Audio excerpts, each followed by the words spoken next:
anga maliba malikadi yusu alibi ala ka dɔ fara a diya kan amin lamɛnbaw ni filɛlibaw mali kɔnɔ ale ni mali kɔ kan an ni sɔndiyalen an b'u fo ni k'u wale ɲuman dɔn ka bɛn ni bi alamisa ye kalo tile 21 juillet kalo san 2022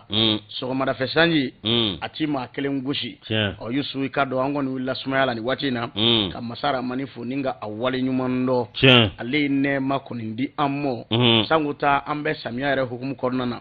maa mun bɛ togoda la ni waati in na yusu ɔ k'u banba i ka dɔn ka fɔ sɛnɛ mɔ yusu min ye sa ɲuman ye sanji ɲuman ala k'o di an mɔ ka laɲiniw sabati dunkafa o bɛɛ lajɛlen bɛ se ka sabati cogo min na anw ka jamana kɔnɔ e ni ne an bɛ sijoba min da o kɔnɔ gorobinɛba in a bɛɛ i ka dɔn segu ni waati in na ani jɛgɛ kɛnɛ bɛ ɲɔgɔn na hɔ an b'a fo ni ka a wale ɲuman dɔn barabara foli i ka dɔn danti foli min na ka kɛɲɛ ni a tɔ la sijo an b'u kɔnɔli min na yusu sijoba min da tarawele marhaba somo ka kɛnɛ tarase imaw bɛɛ mba yusu ni ye kunnafoni gafe waati ye a bɛ sɛbɛn nansarakan la nka e ni an b'a bama yɛlɛma bamakan la jama faama bɛ se k'i ta fa dɔn cogo min na o siratigɛ la an bɛ renouveau télé ni renouveau fm sanfɛ lamɛnbaw ale ni kanubaw fo ka taa se faranga radio caman ma olu kɛn bɛ k'u tɛgɛ di an ma an bɛ se ka an tɛgɛ di ɲɔgɔn ma cogo min na walasa kibaruya ɲumanw bɛ se k'a sɔrɔ o sigiyɔrɔ la k'a sɔrɔ a ma kɛ ni gɛlɛya ye kɛrɛwanikaw fɛ radio so 2 sɔgɔliman na radio danbe ni radio bɛnkan a barakɛlaw k'u fo k'u wale ɲuman dɔn i ka dɔn dante foli min na arajo danbe jijenikaw fɛ jija n'a ka cɛdenw an b'u fo ka timinanja n'u ka wuli ka jɔ la arajo yɛrɛ ko si san mara la bɛnkɛ jangɛnɛ k'a fo k'a wale ɲuman dɔn arajo faso kanu a lamɛnbaw k'u fo k'u wale ɲuman dɔn wele sebugu la ni waati in na kolo karimu an b'a fo badabada foli i ka dɔn dante foli min na naani ko fm a baarakɛlaw k'u fo k'u wale ɲuman dɔn selenge mamadu dumuya a n'a ka cɛdenw k'u fo badabada foli arajo nado fm a filɛ nin ye i ka dɔn ka fɔ ɲɛwuleni an bɛ foli di pasteur mo Moïse n'a furumuso an ma ɲinɛ Mamutu Mali kɔ an bɛ ninnu bɛɛ lajɛlen fo ni k'u wale ɲuman dɔn danaya fm a bɛ Keɲeba Bujalo n'a ka cɛdenw k'u fo k'u wale ɲuman dɔn arajo Daka Maraka Kungo a baarakɛlaw k'u fo badabada foli dante foli min na Atal Kadum Sikasokaw fɛ yen an bɛ kɛnɛdugu bɛɛ lajɛlen fo olu tɔgɔ la nin waati in na wa Yusu n'an bɔra arajo Mamelon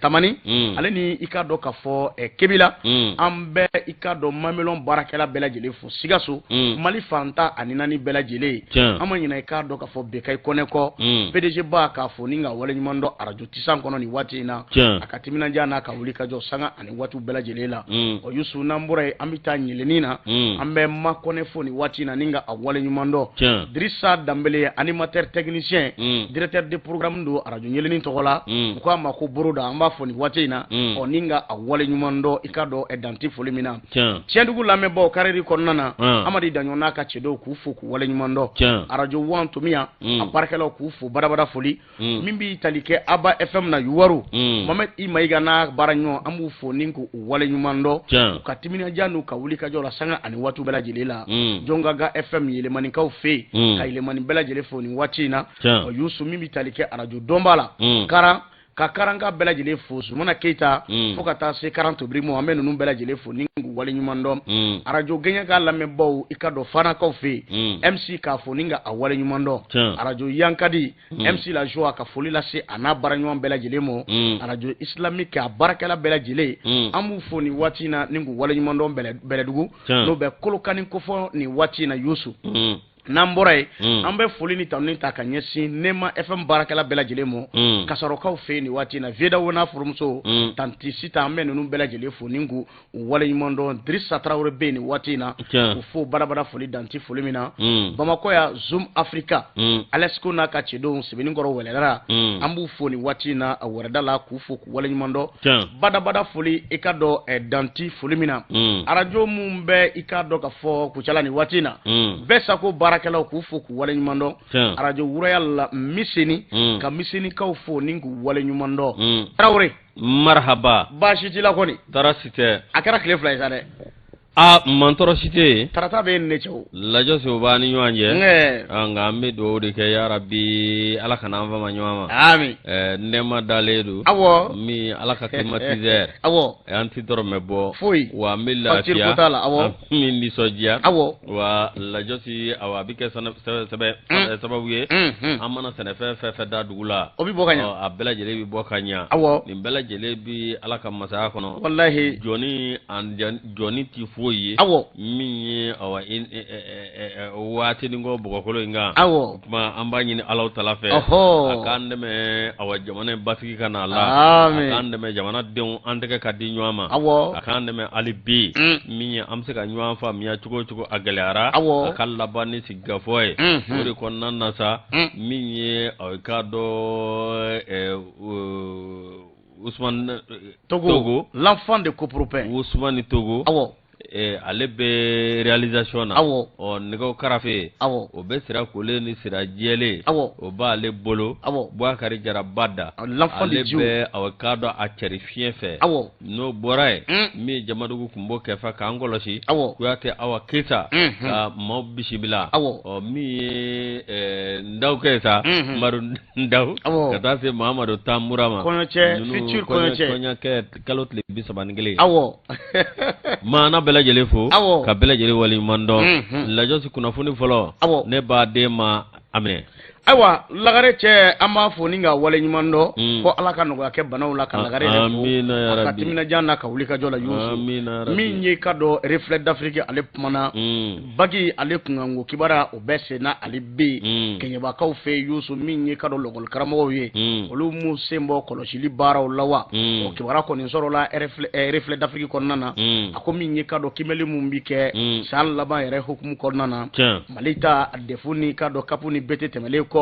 a ko min ye baccalauréat ye o kɔni daminɛna Yusu a kɛra tɛnɛndo nka n'i ye jateminɛ kɛ kɔlɔlɔbamaya a ko la ten kosɛbɛ o kɔlɔlɔ min ni bɛɛ lajɛlen bɔra o ko kalamɔ n'a dara kɛnɛ kan ni maa caman b'a dɔn bi o ye k'a dɔn min yera k'a dɔn kɛɲɛbayanfan fɛ parce que b'a ko tɛmɛren kɔni kɔ ɔ yɔrɔ caman kɔni na ko munumunu salo mun kɛra a kɔni jirala k'a fɔ lɔgɔliden caman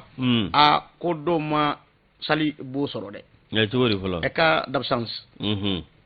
a gɛlɛyara dɔw ma olu y'a bila o nka dɔw yɛrɛ de mana Fatirikɛba ko a ko kimɛli tile filanan don a ko yɔrɔ caman bɛ yen basigi kɔni kɛra a fɔ an ka taa i ka dɔn Ɲafunge dɛ n'an taara Ɲafunge maa 12 olu ma se ka na i ka dɔn olu ma don i ka dɔn sali kɔnɔna na olu ma ye Fatirikɛba ka kuma la a ko lakana sɛbɛkɔrɔ sinsinlen don fan caman fɛ kɛnɛmala ale ni kɔkanna o Fatirikɛba ko o kɛlen don bangasikaw fɛ yen a ko munumunu salo kɔni kɛra k'a jirala k'a fɔ o baara yɛrɛ taabolo ka ɲi min ye ka dɔn santiri 2 o de bɛ yen nin waati in na o ka kɛ ni tarata ye n'o bɛɛ ka dɔn tarata wulada yɛrɛ ko fɔ a ko maa 803 bɔɲɔgɔnko a ka fara i ka dɔn kɔlɔsibaw kan ninnu bɛɛ lajɛlen tun bɛ i ka dɔn k'a fɔ kɛnɛ kɔnɔ a bangasi Fatirikɛba ko ni ye camancɛ bolo yɛrɛ ta k'a lajɛ n'an jiginna dɔɔni k'an kun da Sikaso yan fan kan a ko min y'i ka dɔn Yoroso ale ni Kuri ye n'o bɛ Kucala mara yɛrɛ kɔni ko fɔ a ko santiri 3 bɛ yen Yusu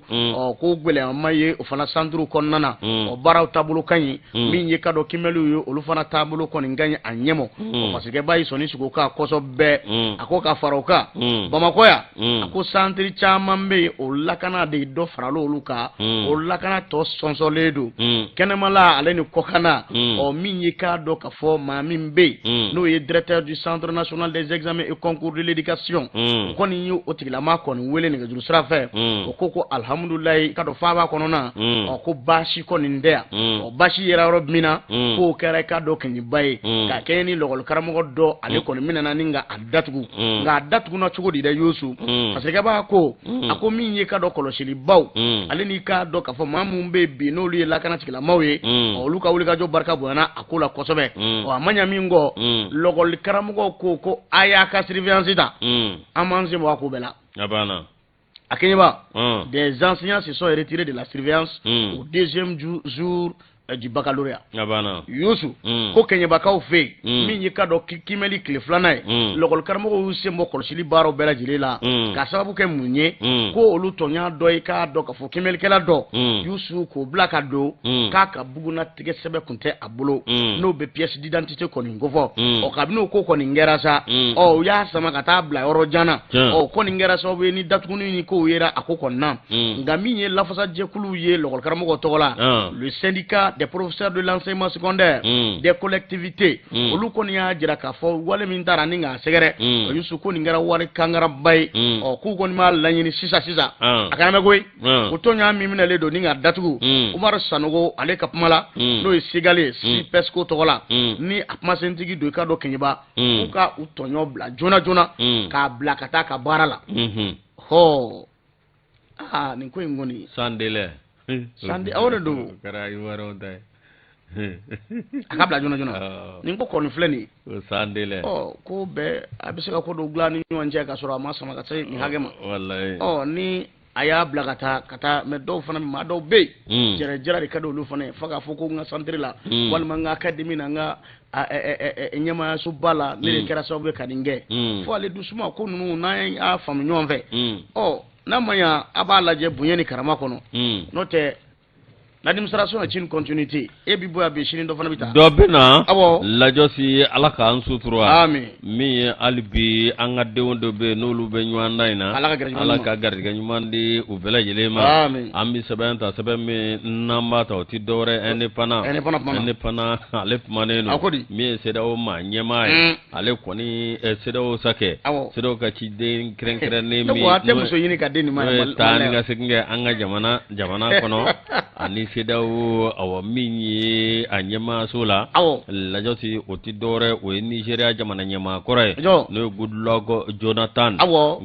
Jonathan alena ka delegation o tuna anga aéroport mako senu aéroport Modibo Keita la minyi awa nyera la ajigine aya jira ka fo minyi aw kado ningera kunungo minyi aéroport international président Modibo Keita la Goodluck Jonathan aw kado ale wulika jo cha mange Mali ikado wati mina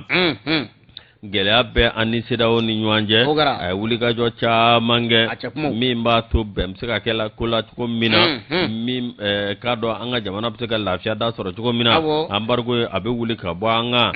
wati mina ambargo wuli lasa mi ni ma ko folenye abini awa alibi kuna funun ta ni gatla ke ni nyejo ko ga ko be ka teme ko mi inna fo sedawo la ni ko mina wode ko nan nasa mi annale ayata mafiya folo mi aéroport Modibo Keita nyela la taninga segi wa jama chama de ba kono kateme akado na taw ka wasro ambargo banga agoko oya ale ni soja malende do be nationalité dam oya ale ni soja ayo fo awa minyi kuna fundila unyana no temana ka boy mi sono jultol golatani ako awani ala sonama ale ko ne akli bala mi election beke awakado akep mala mi fanga abelatme inafa kanga latme jugo mina ode ko nanna sa mi awakado aya jira kapma kono nana Goodluck Jonathan ko maliba inafo mi awakado ni Nigeria borai kale ka jamana Mali de afaso flana Mali ka awakado ale ka jamana flana o ye Mali upma awajira kafo ale ko ni misi wasa soro annali inye da ko ka so ke munye mi awakado kala filipuma mimi kafo ani anga constitution no anga jamana sharia sumbai la josi awakado obeka bama yele machugo mina minye nyere la aya jira kafo awa mamunu mbo ko nyema ulu ma ko ni sigira wa minye awakado alibi ulu na laje awakado minye ta nyepse ka yeni ngola chugo mina inavo Assise National de Refondation o ya nyini chugo mina ani kado awa minye nyere la organe unique des élections ka jekulu sigi jekulu mi no be kalafili o lateme mi awkado ina fo ANR o fo ko mina la josi ningo mi flene be ka fo adana kana beni fenye le tangelengo awkado kodowara oluka awulu masiri taba munu no lu minena envers anana be o ko fanala o mi awkado ningo esa o ko koni obe o ko walata lafia lafiyada ani bɛnkan bɛ sɔrɔ ani ɲɔgɔn cɛ cogo min k'a sɔrɔ a ma kɛ ni mankanba ye k'o ta n bɛ k'o di aw k'a dɔn Togo jamana ɲɛmaa ma o tuma nin ko min filɛ nin min ye aw k'a dɔn ani médiateur min bɛ yen n'o bɛ aw k'a dɔn Bamakɔ yan n'o bɛ tali kɛ aw k'a dɔn min ye tiɲɛ yɛrɛ la lajɛ si anw ka jamana ani MINUSMA ni ɲɔgɔn cɛ o ni ɲɔgɔn cɛ tɛmɛfiɲɛ dɔ kɔni yira la ko ka taa ka bɔ yanni heure 72 o kuma sentigi ko tɛ yan a k'an ka jamana bila joona o tuma président ye a bɛ tile 2 baɲango a b'o de kɛ taama la anw ka jamana kɔnɔ yan Goodluck Jonathan président falen baro ala ka i ka dɔn a k'o kɛ bonya ni karama kɔnɔ ka sɔrɔ a ma kɛ ni gɛlɛya Youssou Musa Sangamara ni ale ka fasiri an y'a bɔ indépendant kɔnɔ Youssou indicateur du renouveau ale kumana a ye bɔ ko 300 sɔrɔ 592 bi ye alamisa ye kalo tile 21 juillet kalo san 2022 o bɔli don min bɛ tali kɛ OMH la Youssou ko min ye damakasi sɛbɛn 2 bɔ ɲɔgɔn ko ko kɔni bɛ i ka dɔn nin cakɛda in kɔ ka bi dɛ dɔ wɛrɛ tɛ min ye maa dɔw bɛ a jirala k'a fɔ maa 300 bɔ ɲɔgɔn ko olu kɔni bɛ logement sociaux dɔ kɔnɔ Youssou o ma don i ka dɔn sariya kɔnɔna na a kɛra yuruguyurugu sira kan olu ye damakasi sɛbɛn kɔni olu y'o don i ka dɔn OMH ale kɔ kan k'a fara u ka maa kura mun kan ka taa olu fana y'u ka dama kasi sɛbɛn fana don ko kura kun o bɛɛ i k'a dɔn k'a fɔ damakasi sɛbɛn 2 ko fɔ parce que b'a ko minisiriso min bɛ yen n'o ɲɛsin bɛ i k'a dɔn sokow ni sojɔko ma anw ka jamana kɔnɔ ale tɛmɛna i k'a dɔn office malien de l'habitat fɛ Youssou ni ka damakasi sɛbɛn kɔni don maa mun bɛ yen n'olu sigiyɔrɔ bɛn bɛ i ka dɔn logement sociaux ma maa 300 bɔ ɲɔgɔn ko n'u donna k'a sɔrɔ a ma kɛ ni sariya ye olu bɛ se ka bɔ cogo min na Youssou baaraw bɛ se ka sabati cogo min na parce que b'a ko olu fana ye mun kɛ o ka surunadonba o tɛmɛna o ka sira fɛ maître Mohamed Ali Bachili ministre kɔrɔ don o fana tɛmɛna ale ka sira fɛ ni ka dama kasi sɛbɛn k'o don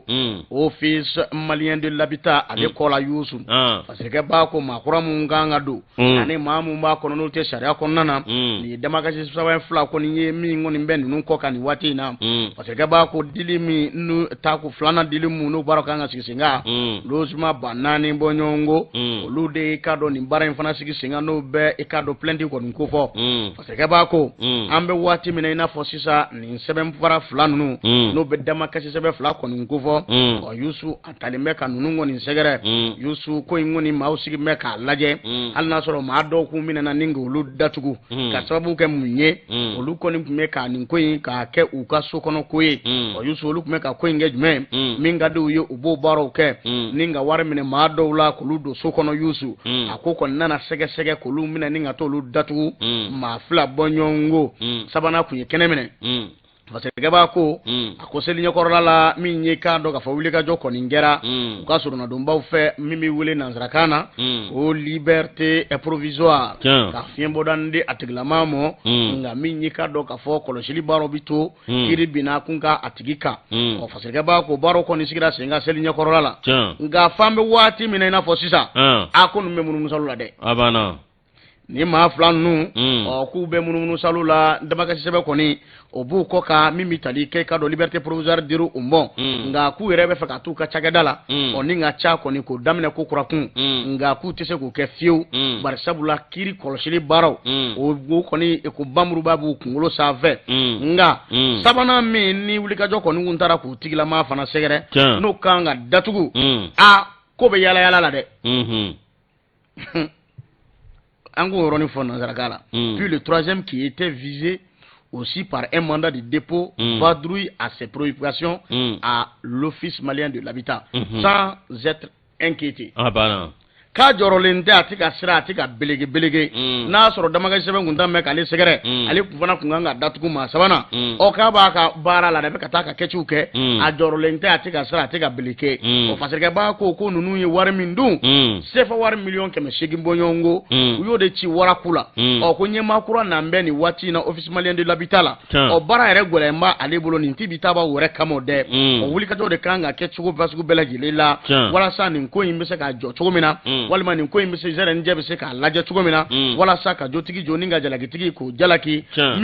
mun ye wari dun waraku la mun y'a ci waraku la yusu min kan ka k'olu la n'o ye datuguni baaraw ye o bɛ se ka sabati cogo min na ko n'o tɛ ko n'an taara nin cogo in na a ka mankan tan tɛ fiyewu o de kama bɛɛ lajɛlen bɛ k'i dalaminɛ kala kɛ fɛn min ye ko n jo don karisa ko k'a jo don ɔ jotigi kan ka jo ni ka jalakitigi kɔni jalaki ɔ ko baara in bɛ ka taa cogo min na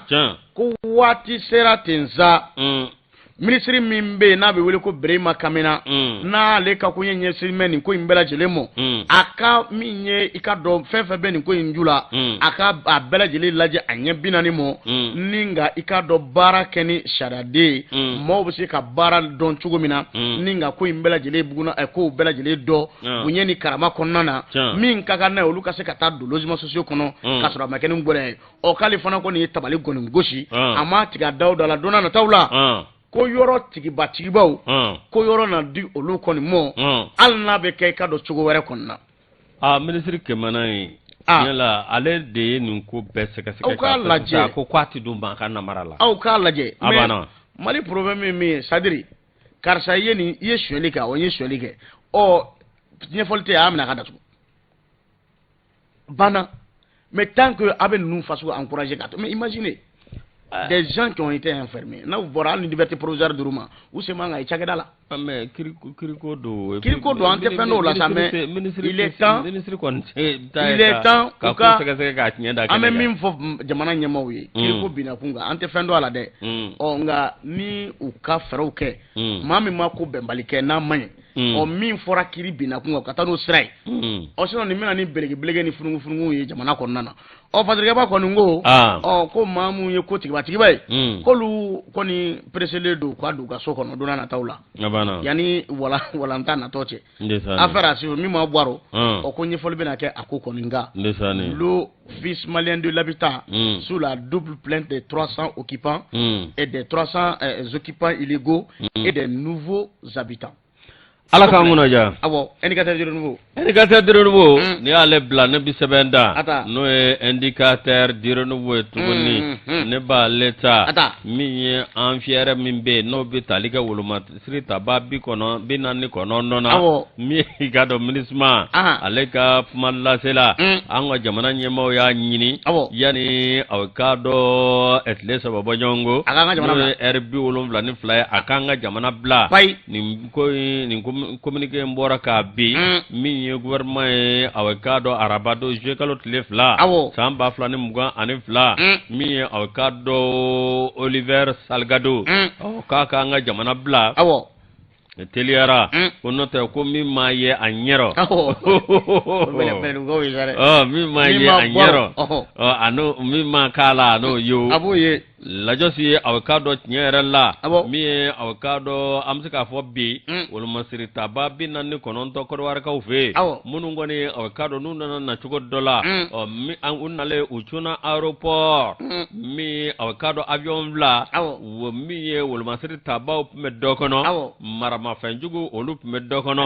min ye aw k'a dɔn anw ka jamana ɲɛmaaw olu kɔni sɛgɛsɛgɛli kɛ ka t'i tɛgɛ da ninnu kan k'a sɔrɔ i k'a dɔn u mana sariya kɔnɔ o doni bi cɛ a ko daba wulilen don a kuma cayalen don fa bɛɛ lajɛlen fɛ nka min ye aw k'a dɔn an ka gouvernement ye o kɔni aw k'a dɔn o ye jateminɛ min kɛ min ye nin maa kofɔlen n'o ye Oliver Salgado ye n'ale ye MINUSMA ka kuma lasela ye ale kɔni aw k'a dɔn a bɛ tweetiw kɛ ni ka tila ka kuma dɔw fɔ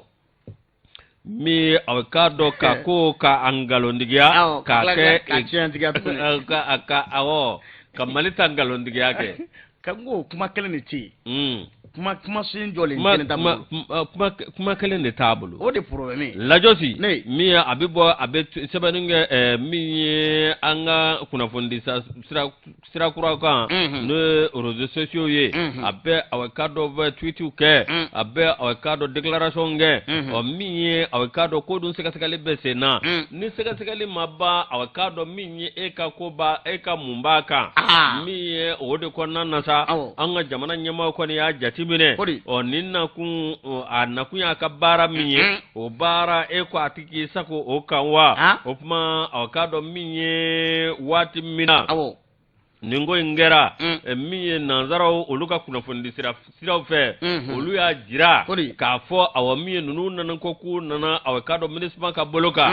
mi utarakata ko sega onina oni o jabala ma sega kelengo oluko ko nyera la mi awa kado ko ninta anga koye bawo awa kado numuna mamina ammo bwa kalaba wa ammo chi mi opuma fora ka bela jele fasa ka noko bwala nga berata ninjei ale de kanga ne do avocado ka pansu ko bela jele fo abe avocado ko ale ke jalanvolay o mi ngera sa anga ministre bi be no ministre des affaires étrangères et de la coopération internationale oye abla jofi abla jobo avocado mi aye chen wele ako nade mi avocado ammi bi yini fe ika jamana imbla yani tle sabache no te mi ma ki nyela na anabu nyela sisa abana barakai ni biseki isako kanga jamana ni jey ko avocado ko NSA mau ko nuka maudo miye avocado nyera la oningo ko avocado lutani ngalama wa unalu mabwa kalama miye avocado nyera la ibe ka fo awa miye ko SAS aviation service no société doy a olu fana ko do manke ni ma go valo no de avocado akoko ni gerendeledu fo laba avocado togo jamana nyema o ko ni o yeguli ka joke mi avocado kaka awa mi ministry blagana no be avocado togo jamana ani jamana woro ni nyanje mafo o ko ni na avocado obe mala jamana flan ni nyanje wala sa ngo jipsega jisma psega ka fura to ko note New York utarakata sega like ulu kokolu mabwo ko warka ko ni nalinga la maanga jamana kono o tapma daiwa minisma te oni nga boloka oni kokolu ta kalama en mbache agun akoko nganga fogati tage shesu ta kamboy akora lebe jobudo ati jobudo ala ka nguna ja ni sebe seru jara dalika fasire anya bo awabi indicateur kono aywa ambe kado kanumbo fo ninku wale mando musu mi suta wati okoni sira mi ngai kado kafo angam soro nyimai kanya aja sanogo amba fo ni wati na zeren yusu lobi kunye kado dongli dala nyana mai foli kala nyana makundu abana kado ala kala alre bentara to sa to nye no wale to tigi lobi ro moda ala ka daro ne amin ne ay new morning na domi abeka jazi fo memi fina jazz music rock music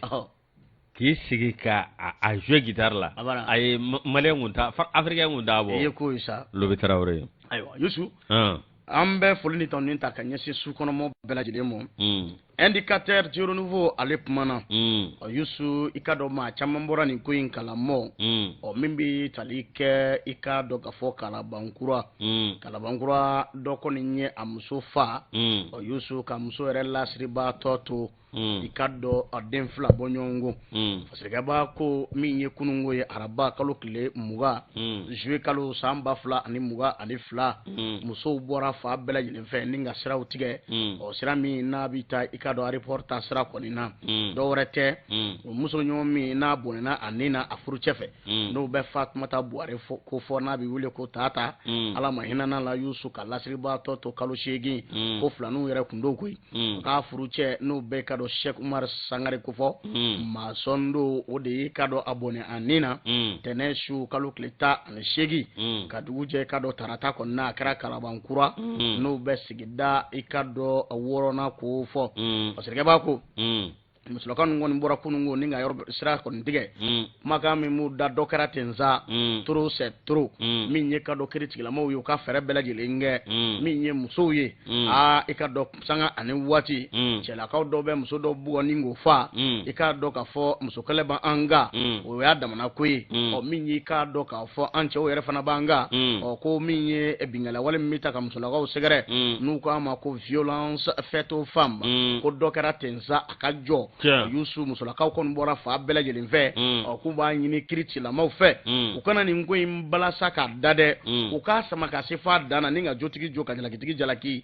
min ye k'a dɔn k'a fɔ Fatumata Buhare ye n'a bɛ wele ko Tata a yusu ni bɛɛ lajɛlen tun bɛ a dɔn sigida la k'a ta tɛ se maa mɔ n'a furucɛ kɛra sata ye a yusu k'a ma to tɔ i ka dɔn sigida maaw la dɛ parce que b'a ko in nana cogo di dɛ a ko min ye k'a dɔn k'a fɔ musolaka ye Ala ma hinɛna la a balimamuso dɔ ko cɛ ye k'a dɔn k'a fɔ bagabagali kɔni da k'o sɛgɛrɛ kabini ko de kɔni kɛra ani muso in kun tɛ ka bɛnbaliya tun bɛ ka ye u ni ɲɔgɔn cɛ Mariam Kulibali porte-parole des manifestants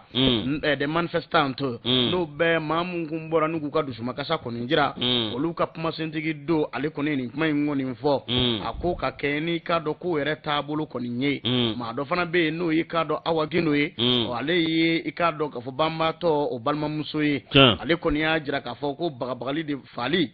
kuma de tun bɛ cɛ in da sanga ani waati k'a y'a fali ko kuma ta ni ka olu balimamuso kɔni sɛgɛrɛ min bɛ i k'a dɔn Fatumata Buhare Tata fɛ a ka denbaya kɔnɔ prémédité Yusu o ko kɔni gele muso n'a balimamuso bɛ i fɛ yen tuma bɛɛ e bɛ fali ko kuma ta k'o sɛgɛrɛ muso fana a ma ɲɛ min kɔ a ko ne na i k'a dɔn furuso kɔni bila ne cɛ y'o ye ne nin bɛ a da min karisa fa min bɛ min ta k'i sɛgɛrɛ ni ne taara so sa o y'a ko bannen mun ye muso in kɔni ye a ye a ye filikajɔ kɔni kɛ ni ka taa i k'a dɔn k'a fɔ u ka so cɛ fana ye cidenw ci n furumuso kɔni dara nin kɛra sababu ye n bɛ fɛ a ka segin ka na muso nalen tuma min na nɛgɛ kaɲa fu n'o bɛ zoro yɛrɛ kɔni kofɔ ko cɛ ni muso in mankan kɔni daminɛ fatirikɛ b'a ka kuma la k'u ka mankan a jora fo sigidalamaw la kuma ni kuma u bɛ ɲɔgɔn na u kɔni ye k'a dɔn k'a fɔ mankan in kɔni kɛ zoro yɛrɛ waati a b'i n'a fɔ cɛ de ye i bolo bisi muso kan la muso yarali ka bɔ ka bin ka fiɲɛ tigɛ muso la fo muso ye diɲɛ to Allahu akbar an bɛ nin fɔ densomɔgɔw ye cɛ n'a y'a denmuso di cɛ ma ni kuma bɛɛ faliko kuma ni fɛnw bɛ fɔ furu ye tiɲɛ ye sa nka nin fana ɲɔgɔn tɛ dɛ a ye faraw kɛ ni ça ne va pas a ye furubolomaw wele ni ko ma ɲa ko bɛ ɲa o tari i ye kuma in fɔ ma a y'a faamu ni ko ma ɲa ko bɛ ɲa Yusu parce que b'a ko cɛ kɔni ye muso kɔni kan bisi fa ye diɲɛ kɔni don min y'i k'a dɔn k'a fɔ bugɔli kuma bɛɛ a bɛ to k'o kɛ Awa Gindo ka kuma la dɛ n'o y'i k'a dɔn balimamuso dɔ ye ale kɔni y'a jira k'a fɔ cɛ kelen kɔrɔ ko ka nin wale in kɔni kɛ a ye muso in ni ta i k'a dɔn k'a fɔ ka kɛnɛ minɛ ka taa ni muso ye dɔgɔtɔrɔso la i k'a dɔn dɔgɔtɔrɔw fan fɛ k'a jira k'a fɔ k'ale kɔni ye muso yaralen sɔrɔ a ka so kɔnɔ k'a kɔni kun bɛ nin cogo in de la somɔgɔw kɔni ye fɛɛrɛw bɛɛ lajɛlen kɛ olu fana taara dɔgɔtɔrɔso la ka taa lajɛ k'u taara sɔrɔ i k'a dɔn muso boro bisili yɔrɔ o kɔni bɛ muso kayanfan in kɔni fɛ jeli dɔw yɛrɛ bɛ ka bɔ o yɔrɔw la o yɔrɔ dɔw tigɛlen don kabini o yɔrɔ la olu sɔmina k'a jira k'a fɔ cɛ in n'o ye masɔn ye n'o bɛ Umaru Sangare kɔni ko fɔ k'a b'i n'a fɔ a kɔni ye k'a dɔn a furumuso kɔni fa nin cogo in na ko nin t'a siɲɛ fɔlɔ ye k'a muso fɔlɔ a fana a fana fa a fɔra tan de k'a y'a muso fɔlɔ fana a fa selon d'autres sources, le bourreau mari qui a été arrêté et incarcéré n'est pas son premier crime. Cheikh Oumar Sangaré aurait déjà battu à mort sa première épouse, mère de 4 enfants. Youssou, Fatirikeba ka kuma la ko ka bɛn ni kibara sɔrɔ cogo kɔni ye furucɛ in n'o bɛɛ k'a dɔn ka fɔ Cheikh Oumar Sangare ko fɔ nin t'a siɲɛ fɔlɔ ye hali n'a sɔrɔ a minɛna ka don kaso la nin waati in na k'a delila k'a furumuso fɔlɔ yɛrɛ bugɔni k'o fa o fara k'a den 4 kɔni to o k'a kɔni ma tigɛ dawuda la kalabankura musow kɔni bɔra kunun ko fana k'ale k'a don fo ko ka bɔ nin ko in na muso kɛlɛ b'olu kan cɛw fana b'olu kan k'olu fa ko dɔ kɛra ten sa dɛ na sɔngɔ dafa gɛlɛya b'u kan i b'o fana fɔ n'o tɛ a ka gɛlɛn bi dɛ ko fo nin kiri in ka sama ka s'a danna de Fatumata Buhare Tata walasa badabada dali bɛ se ka nɔgɔya ye cogo min na ko kiri tigilamɔgɔw k'u b'a ɲini u fɛ joona u ka nin ko in lajɛ ni muso n'a tɛ bɛn a ye a kɛcogo dɔ ka ca o ka fisa ni nin Ala k'a mun diya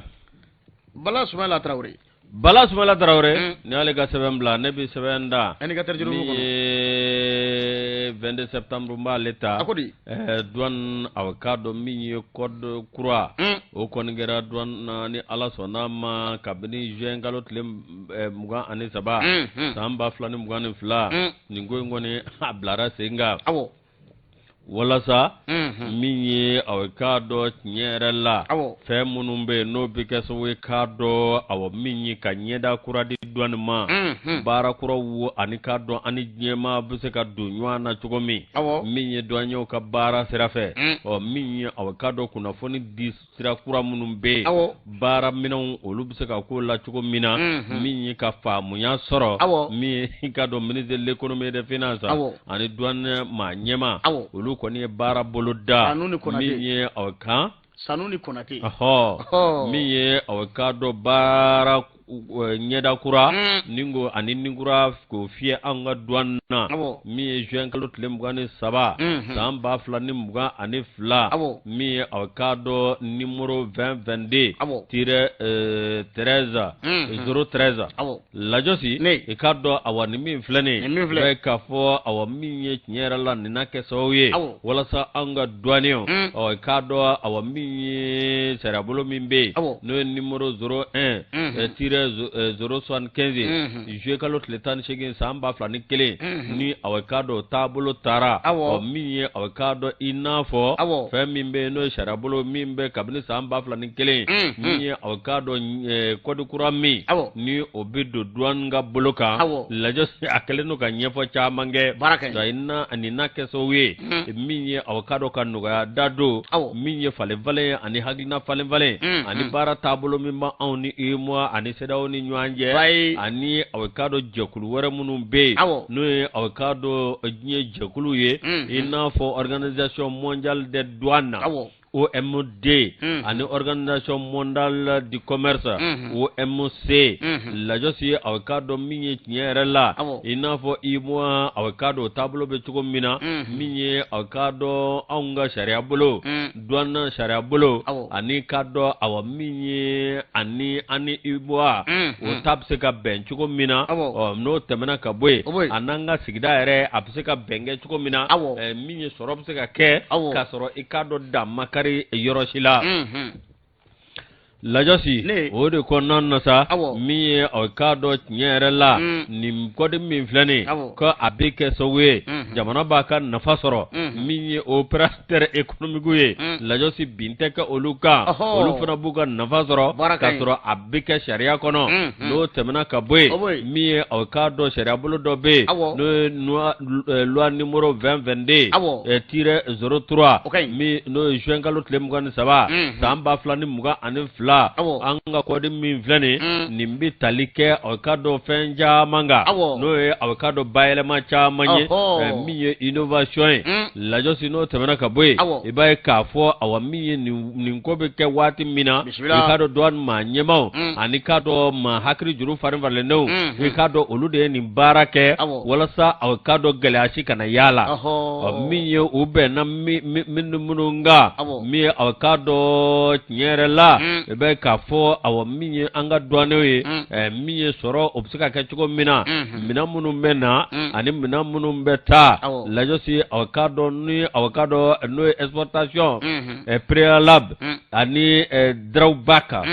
la josi no boray mi avocado anga operateur économique ni gela do sero uma o gela obsika taloka buka njugo bina udi donyo be baraka chuko bi wala sa avocado mi nyerela o gela be boka la si inafo e ka minando be adana kana tunu la si avocado feremunu nga yola e don nga boloka feremunu nga yola yalma ikado awala do karila kasro ere koni ijobala ikado ferebele jele nake wala sa kibla ikajo minango no chuko mina no temena kabwe la josi avocado minye akor mimbe ni o temena bangi o ikado awa minye no propriété intellectuelle ani awani tegano blala olab mako desamgalo tleta ani nani samba flanita ani duro ni mbele jele bitabala no boray anga gouvernement Mali ani awkado jamana be ni obitalike awkado anga sigida lakanani ma lasi awkado benga anga gouvernement ono jamana cha anna sugu bela jeleke mimba to awkado awala bengan olu bi sabati chugo mina no temana kaboy mi awkado charabolo mimbe 2022-03 ko be awkado mi fem kemenani ani bi woro ni fla minye awkado article metalike munga minye awkado fem be no ye akoka nga wale atugomina akato sirafe baraka koka wa minye ningoye don ma nyema no ye awkado amadu konate ale akawulika jo anaka awa chesri ko o de yake ningo nusira ga blasenga ni ministère de l'économie et des finances ale ka jenyi sanu ala ka huna ja source olu ya fo FAF baranyana olu ka epmakado reflet d'Afrique kumanembe yusu ikado groupe WhatsApp abika do ma chama me groupe chamanga ma chama be kado groupe chamanga WhatsApp konnana ne bisira WhatsApp groupe ne ne bisira ne ibi kuma do fo dobsi nga tate ka atikatike ka tukutuku do la ye ni au tay abe TikTok safe fa befe ado tenendo te ini murbo bele sisi tay ko ni ngembe ka kenede mile fa bela jere fesa am bobele sisi ma foke ibita dwaiwa ayo foke kata mine sama se go ya me o ako ayame ko ni warte mfana be sama se gunye de war ko ni tiere la wartai salbu gabba ko pologolo chesirle muzogo la pare ko fendigi de sagoyaro fendigi sago bala oh note fm mana mfana echega formu note sama se go be démarche do ga tiere la evoluere mbara walido avec mbara bo mawla de mbara bo jugu avec mbara de bo mawla maga fedo yusu ka do ko groupe WhatsApp aka chaman sigimbe ma chaman groupe chamanga nga ikado fasike ba mana Mohamed Kamara ale sege minga akoka ako chawni muso ka nyonyi ni yoro ya chaman de ako ka do ni kunyere taka laje ba ka fo minye réseaux sociaux ale na kunya nga sega nyon kibara do ninga nyon kuna foni kibara mumbe ka do jien kono wale mimbe jamana kono bela jele bisika bo kala mo chugo mina o se mfe ma chama groupe WhatsApp chama sigi singa ngani ya club bela jele reta kalaje iba ka fo chawni muso a kolu chama menyu anyini ikado asanve gwe moka haketo parce que ba ko ni wati laban nuna che furulo ni muso furulo e groupe kele ka ikado abe groupe ka abi nyu amfo abe borodmanu ngoni nge nga ikado ko a chama kreve a ku be nyu anda ikado kreve inbox la aunye what we want to do inbox la ogoro kombi boxe ne to korofi ibado ene busu ko do chugo inbox inbox ne be sega inbox ne to do ne go nyambo inbox la afon temeni fazire ni ko ngoni yusu parce que ba ko ni yeni kuma ngoni mfo o ka jira ka fale sega mu ngoni nge ako groupe chaman sigimbe singa chawni muso be nyu anyine akade minyi ka do che furule ni muso furule nye o ka ta se muso gana uni che gana uma a chaman ngoni mbe ka sigi kunyu o ni nyede o ka anameni tabolo kurai o minyi ka do ka fo yere fere o ka chaman fana sigi kunyu oye bara sabula do ba sigi singa gana oni muso gana olubina ikado groupe koninga oni min jara minye administrateur ma min be no ba ko bela hele nyana bo o ikoni mbe fedo chomo o be ko ni mulanje ni gugla ka dimo aka nga nyon zoro chomo na ko baro be sigisinga o groupe fana do sige kunye singa wala saka fero ko ni nge nga bibi koniye dien fere koroba boa ala ka tobi de ibe dien fere koroba do Mbadonge. Ejwe. O te prostitution. ay bamanga de kodo yere ferege ale koni kuma mo koni nga ka bi ke sababu kana ndambe uche ka mbugudu bla sarajugu ka ikado chegano fana bla sarajugu ka koni ngoni ne be sangana ni watina chawni muso groupe sigi mesinga sama akara foma ya foma na nyoma bi chori ibaka wa ga aborola be mi abita koni bi shina sisa ka ngan chugudo no te kabina ni cheni jamana konnana kale koni sigasagale minge ko chafulo ni muso fulo alle ni kado chegano ni muso gano aka chamaye uluka nyanyini yoro ekui moga ketu mo kamara ne be groupe kele minga groupe fla o yeligi geren o yang andem sen namoy ana ngoro ko fana jembe ni ablo kulubale ablo ba alika jien ale de an fara ngonga génération kati 20 amma kata min nga abeso nga bizuru bo ha yai an corona no ere turu vai de kayo lu kayo no fe no bora ya groupe sigi sega ko sa groupe no nti do asila ko amusa surtout vocalu be fiti u ke wo de problème ara anta alna futi ke ba sorambe akla digi baro la nga dugu baro voilà c'est ce que ne be o de fo mo ko ma be ça dit moko ku chugo don wa vocal bon ni video fem avec un problème kana ni problème bay mo ma kana ni chene dans les jours à venir ajete mene e be koroka se ake do mo wa sore kana muso koroba e chokoroba jati koro e kele kuma kan ti koro e fly imodo mba me ifufa fu ba me fembe ba me ajete mene do na e ke mo kele mo go sa doron iya ka kabla be de mo go sa lajo se ala ka sutura mi alibi ala ka jamana mbasigi ala ka akli me mi fo téléphone nga ke don noni togori fenodo mogo rete initiative table ka fo ku be projet do ke wo tanti na taraka gere na me hakli falen mi ga adama de asirala o tanti ni tara bi furumso ni furuke ni nyonche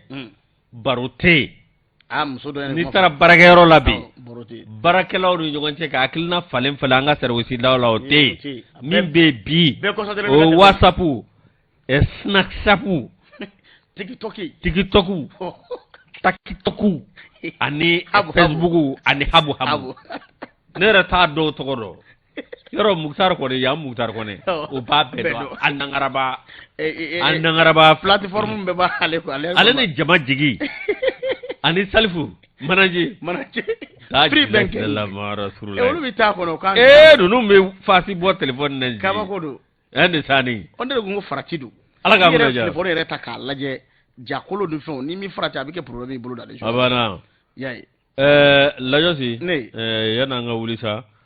ni communiquer communiquer foke ni kunafoni dentunu sebeno mi Fatma Traoré no bawle ko ba abita santa ani saba banyongola ale kontunna kunu arabado je kalot letan saba samba flani muga ani fla mi akoni mbe ka nyini chiko suko bela jelela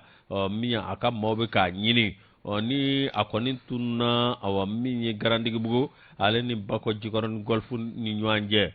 anyi ni me mama fesa mama awakado ni kwa ni dinyi ikijija awakado Fatma Traoré no bawle ko ba ikijija ka kuna funin lase anga awakado mi sikida mama yoro mununga suruila ogara polzo ani dugutiki blon ikatana yalma ibindiga juruci 76 13 82 40 yalma 67 95 20 70 yalma 76 36 44 11 no kera obija akamo yo Fatma Traoré ba are photo flani e telekani watina wa nyinni ngoni mbe alaka mo nyum fe ni mamu ngoni ni denye walma be mammi ka marlani watina o abisika ni juru ko fole ngoni weli walma kana na renouveau la ya on flani e kado musabugu commune worona na 3e pont alen na ka koro alaka dendu asomo egresgala amemi fo de somo fanaye o ko hakito yere la ni watina o barsabula samba mimi kana ayusu san abika cheninge o demsenu fana nga hakili to la kosobe ni san beni damne do ay demso na do sowodo o sam mi katani moto ni fawye o kon di man ni bega jiru bo kada o ti ma to de o yusu wati kon sira wati sira ambe fulini tanin takanye si an kanu bawo mo yusu